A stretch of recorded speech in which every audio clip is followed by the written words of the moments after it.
आगे है हमारा नेगेटिव सेंटेंस। नेगेटिव सेंटेंस का जो स्ट्रक्चर होगा वो होगा सब्जेक्ट, फिर इज एम आर, फिर नॉट, फिर वी की V1 plus ING plus object. Always remember, helping verb के जस्ट बाद ही नॉट आता है। अगर हमें नॉट लगाना है तो हेल्पिंग वर्ब के जस्ट बाद लिखते हैं हम नॉट। राम विद्यालय नहीं जा रहा है, जा रहा है से पता चला कॉन्टिन्यूस है, नहीं से पता चला कि कॉन्टिन्यूस का नेगेटिव सेंटेंस है। तो Ram subject is helping verb, not मैंने बताया था ऑलवेज हेल्पिंग वर्ब के बाद ही नॉट लगता है। गोइंग वर्ब की first form plus ING, to school object. Interrogative sentence कैसे बनेगा? इंटरोगेटिव सेंटेंस बनाने का तरीका ही ये होता है कि हेल्पिंग वर्ब आपकी सब्जेक्ट से पहले आ जाती है, क्योंकि कॉन्टिन्यूस टेंस की helping verb is am are है तो इज एम आर पहले आ जाएगा, फिर सब्जेक्ट, फिर V4 का मतलब यही होता है कि वर्ब की फर्स्ट फॉर्म प्लस ING, फिर ऑब्जेक्ट। क्या राम विद्यालय जा रहा है? एग्जाम्पल इज, क्योंकि राम एक सिंगुलर पर्सन है तो सिंगुलर पर्सन के साथ हमारा इज लगेगा। इज राम गोइंग, वर्ब की fourth form going to school object question mark. फिर आपका interrogative negative sentence. Interrogative negative sentence का मतलब है कि इंटरोगेटिव भी होगा, क्वेश्चन भी पूछा जाएगा और नेगेटिव भी होगा। जैसे नहीं जा रहा है, क्या राम विद्यालय नहीं जा रहा है? अब इसका स्ट्रक्चर देख लेते हैं पहले। Is am are helping verb, फिर सब्जेक्ट, फिर नॉट। देखो इंटरोगेटिव सेंटेंसेज में हम क्या करते हैं, इंटरोगेटिव नेगेटिव सेंटेंसेज में क्या करते हैं हम, हेल्पिंग वर्ब को सब्जेक्ट से पहले और नॉट लगाना है तो सब्जेक्ट के बाद। सब्जेक्ट हेल्पिंग वर्ब और नॉट के बीच में आता है, कब? इंटरोगेटिव नेगेटिव सेंटेंसेज में। Is am are plus subject plus not plus V4 means verb की first form plus ING plus object. Example, क्या राम विद्यालय नहीं जा रहा है? क्वेश्चन भी पूछा, नहीं भी आ गया, इससे पता चला ये इंटरोगेटिव नेगेटिव सेंटेंस है। Is Ram not going to school?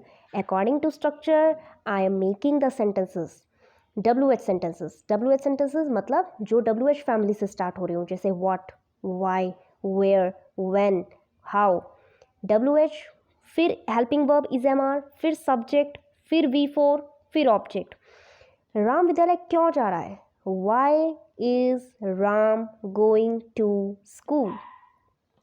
Next है हमारा present perfect tense. Present perfect tense की जो पहचान है वो है चुका है, चुकी है, चुके हैं। देखो ये तो चुका है, चुके हैं, चुकी हैं, ये हम शुद्ध हिंदी में यूज़ करते हैं, जैसे वह जा चुका है, वह खेल चुकी है, वह खा चुकी है। लेकिन अगर हम जैसे कैजुअली बोल देते हैं, हम तो कैजुअल हिंदी बोलते हैं, हम शुद्ध हिंदी बहुत कम बोलते हैं। तो हम कैसे बोलते हैं, वह चला गया। हम ये बहुत कम बोलते हैं कि वह जा चुका है। हम ऐसे बोलते हैं वह चला गया, वह चला गया है, वह उसने खा लिया है। तो लास्ट में या है, ही है, ये है। ज़रूरी नहीं है लास्ट में चुका है, चुकी है, चुके हैं आए वही प्रेजेंट परफेक्ट टेंस की पहचान है। नहीं, लास्ट में या है, ही है, ये है भी आ सकता है। जैसे वह चला गया है, वह चली गई है, वह चले गए हैं। तो ये प्रेजेंट परफेक्ट टेंस की ये 6 पहचान है, इसे याद कर लेना। अब इसके अगर मैं इसको डिटेल में स्टडी करूँ कि present perfect continuous present perfect tense के कैसे कैसे सेंटेंसेस बन सकते हैं। अफर्मेटिव मतलब पॉजिटिव सेंटेंस, इसका स्ट्रक्चर बनेगा सब्जेक्ट हैज़ हैव आपकी प्रेजेंट परफेक्ट टेंस की हेल्पिंग वर्ब है। जिस तरह से इंडेफिनिट टेंस की हेल्पिंग वर्ब थी डू या डज, कॉन्टिन्यूस टेंस की थी इज एम आर, और परफेक्ट टेंस की है हैज़ या हैव। अब हैज़ कहाँ यूज़ करना है, हैव कहाँ यूज़ करना है? हैज़ यूज़ करना है सिंगुलर पर्सन के साथ, हैव यूज़ करना है प्लूरल पर्सन के साथ। सिंगुलर पर्सन मतलब ही, शी, इट या किसी का नेम। प्लूरल पर्सन इसको छोड़ के सभी, जैसे दे, ओके, आवर, इस तरह से। Subject plus has have helping verb है। और हमेशा ध्यान रखना, जिस तरह से डू या डज के साथ हमेशा वर्ब की फर्स्ट फॉर्म लगती थी, इज एम आर के साथ हमेशा वर्ब की फर्स्ट फॉर्म प्लस ING, इसी तरह से हैज़ हैव के साथ हमेशा वर्ब की थर्ड फॉर्म लगती है, फिर ऑब्जेक्ट। ये स्ट्रक्चर अफर्मेटिव का। राम विद्यालय जा चुका है, चुका है से पता चला ये प्रेजेंट परफेक्ट टेंस का स्ट्रक्चर है। तो Ram subject has helping verb, मैंने कहा था हैज़ लगेगा सिंगुलर के साथ, सिंगुलर राम है। गोन, गो की third form gone, to school object. Negative sentence subject has have not, as I already told you that helping verb के बाद ही नॉट लगता है। तो subject has have not, verb की थर्ड फॉर्म प्लस ऑब्जेक्ट। जैसे राम विद्यालय नहीं गया है, अब मैंने यहाँ ये नहीं लिखा राम विद्यालय नहीं जा चुका है, मैंने ये लिखा है राम विद्यालय नहीं गया है, तो या है, ये पहचान है हमारी प्रेजेंट परफेक्ट टेंस की। तो Ram has not gone to school. Interrogative sentence, इसका स्ट्रक्चर ऑब्वियसली है, अभी तक हम पढ़ते आ रहे हैं, हेल्पिंग वर्ब सब्जेक्ट से पहले हैज़ या हैव, फिर सब्जेक्ट, फिर वर्ब की थर्ड फॉर्म, फिर ऑब्जेक्ट। जैसे क्या राम विद्यालय जा चुका है, has Ram gone to school, question mark. Interrogative negative, इसका स्ट्रक्चर, इंटरोगेटिव नेगेटिव का स्ट्रक्चर हमेशा कैसा रहा है, सब्जेक्ट से पहले हेल्पिंग वर्ब, सब्जेक्ट के बाद नॉट, फिर वर्ब की थर्ड फॉर्म, फिर ऑब्जेक्ट। जैसे क्या राम विद्यालय नहीं गया है या है, has Ram not gone to school, question mark. WH sentences, WH sentences में इंटरोगेटिव जैसा ही स्ट्रक्चर होता है, सिर्फ WH आ जाता है आगे। WH हैज़ या हैव, फिर सब्जेक्ट, फिर V3, फिर ऑब्जेक्ट। जैसे राम विद्यालय क्यों गया है, why has Ram gone to school. फिर फोर्थ कैटेगरी जो आती है हमारी प्रेजेंट टेंस की, वो है प्रेजेंट परफेक्ट कॉन्टिन्यूस टेंस। इसकी पहचान, और ना मुझे खुद कन्फ्यूजन होती है इसमें, क्यों, क्योंकि इसके जो सेंटेंसेस होते हैं ना, वो थोड़े से बनाने में थोड़ी सी डिफ़िकल्टी आती है जब तक हम प्रैक्टिस नहीं करेंगे। उसको प्रैक्टिस करेंगे तो एवरीथिंग इज़ पॉसिबल। तो प्रेजेंट परफेक्ट कॉन्टिन्यूस टेंस की जो पहचान है वो है से रहा है, से रहे हैं, से रही है। जैसे वह सुबह से खेल रहा है, वह सुबह से टीवी देख रहा है, तो से रहा है, से रहे हैं, से रही है, ये है प्रेजेंट परफेक्ट कॉन्टिन्यूस टेंस की आइडेंटिफिकेशन। तो अगर इसको हम डिटेल में स्टडी करें तो इसके सेंटेंसेस इन टाइप के बन सकते हैं। Affirmative sentence means positive sentence, इसका स्ट्रक्चर रहेगा सब्जेक्ट, और इसकी हेल्पिंग वर्ब जो है प्रेजेंट परफेक्ट कॉन्टिन्यूस टेंस की जो हेल्पिंग वर्ब है वो है हैज़ या हैव प्लस बीन। और हमेशा ध्यान रखना वर्ब की 4 फॉर्म लगेगी। अब कैसे याद रहे कि यहाँ पे वर्ब की 4 फॉर्म लगेगी, तो इसको याद करने का तरीका क्या है, कॉन्टिन्यूस आ गया यहाँ पे, कॉन्टिन्यूस। परफेक्ट मतलब हैज़ हैव, और कॉन्टिन्यूस मतलब वर्ब की 4 फॉर्म लगेगी। वर्ब की 4 फॉर्म मतलब वर्ब की फर्स्ट फॉर्म प्लस ING।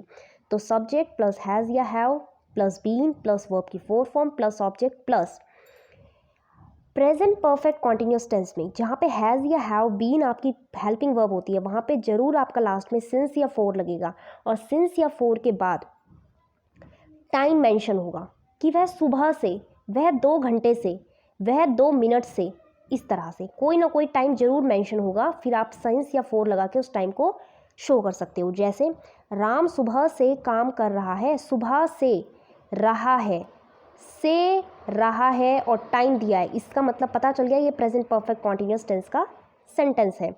तो according to structure we will make the sentence Ram subject has been. अब हैज़ या हैव कहाँ लगाते हैं वो मैंने बताया था, हैज़ सिंगुलर के साथ, हैव प्लूरल के साथ।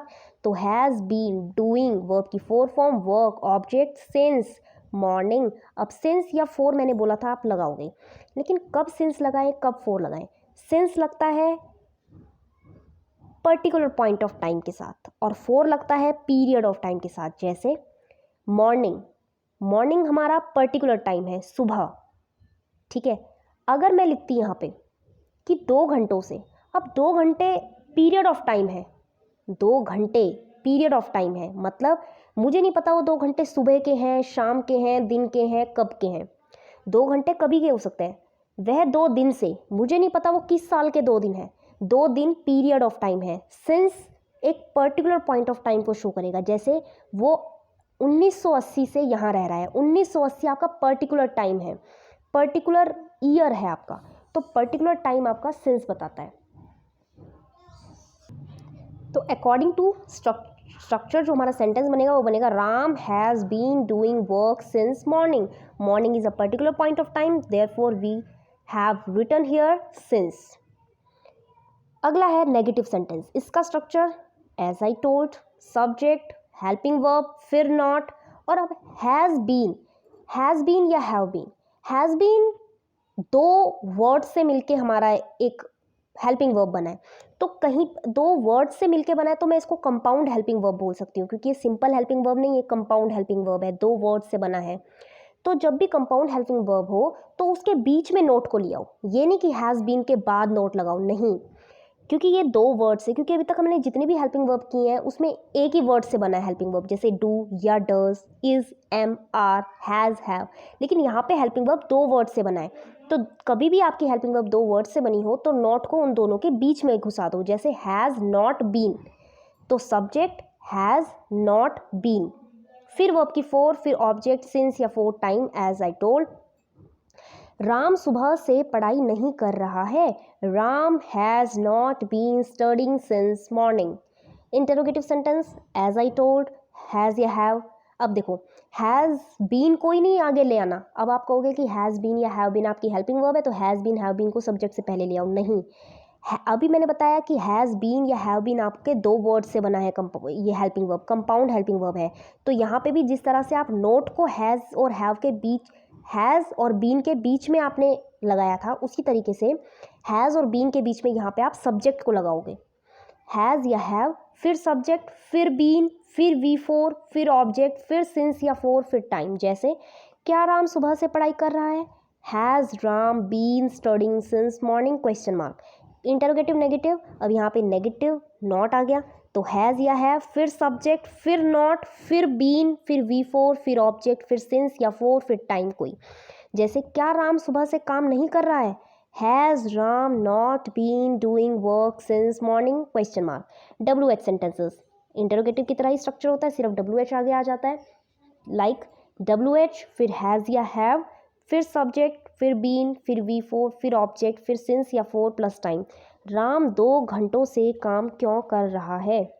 अब यहाँ पे 2 घंटे हैं, 2 घंटे मुझे नहीं पता सुबह के हैं, शाम के हैं, दिन के हैं। This is period of time, so we will apply for here not since.